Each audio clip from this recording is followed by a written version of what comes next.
Hi friend, this is Asim from Campus Law Center, Faculty of Law, Institute of Delhi.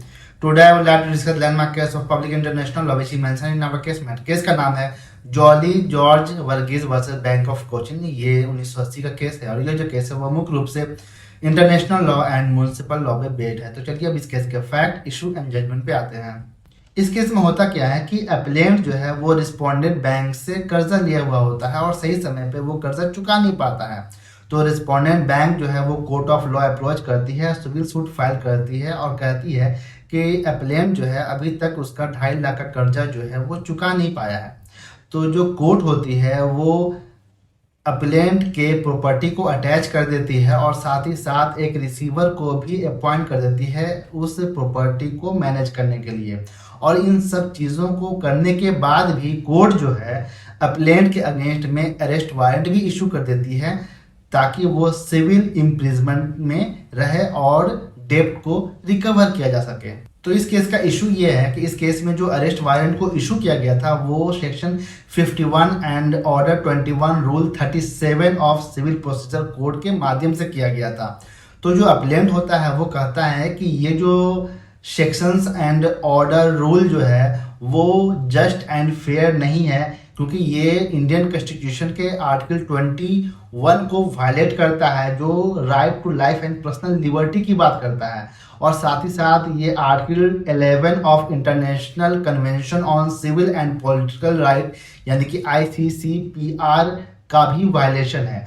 इसलिए अप्लेंट जो है वो कहता है कि भाई सिर्फ नन पेमेंट के ग्राउंड पे मुझे इम्प्रिजमेंट करना जो है वो ICCPR के भी अगेंस्ट है और साथ ही साथ कॉन्स्टिट्यूशनल प्रोटेक्शन जो हमें मिला है आर्टिकल 21 के माध्यम से उसका भी वायलेशन है.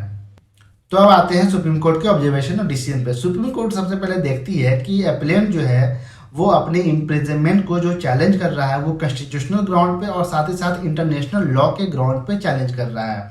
तो सुप्रीम कोर्ट बोलती है कि जहाँ तक बात इम्प्रिजनमेंट की है नॉन पेमेंट ऑफ डेट के मामले में तो इंडिया जो है वो ICCPR को रेटिफाई तो किया है लेकिन अभी तक डोमेस्टिक लॉ में ICCPR को इनकॉर्पोरेट नहीं किया गया है. इसलिए अभी फिलहाल अगर देखा जाए तो म्युनिसिपल लॉ ही बाइंडिंग नेचर का है, इंटरनेशनल लॉ जो है वो बाइंडिंग नेचर का नहीं है. और चूंकि इंटरनेशनल लॉ बाइंडिंग नेचर का नहीं है इसलिए ICCPR के जो नॉर्म्स हैं वो डोमेस्टिक कोर्ट में भी बाइंडिंग नेचर के नहीं हैं. इसके बाद सुप्रीम कोर्ट जो है section 51 of civil procedure code को ऑब्जर्व करती है और कहती है कि सेक्शन 51 ऑफ CPC जो है वो ऑथराइज करता है कोर्ट को कि कोर्ट जो है वो डिटेंशन ऑर्डर या फिर अरेस्ट वारंट इशू कर सके नॉन पेमेंट ऑफ डिग्री डेब्ट के मामले में. लेकिन सुप्रीम कोर्ट आगे ये भी कहती है कि अगर हम प्रेजेंट सिनेरियो की अगर हम बात करें तो यहाँ पे अप्लेंट जो है सही समय पे डेब्ट नहीं चुका पाया तो उसके पीछे उसका कोई फ्रॉड इंटेंशन या फिर डिसऑनेस्ट इंटेंशन नहीं था बल्कि वो पेमेंट सही समय पे सिर्फ इसलिए नहीं चुका पाया क्योंकि वो गरीब था और गरीबी के कारण जो है वो पैसे को सही समय पे नहीं चुका पाया.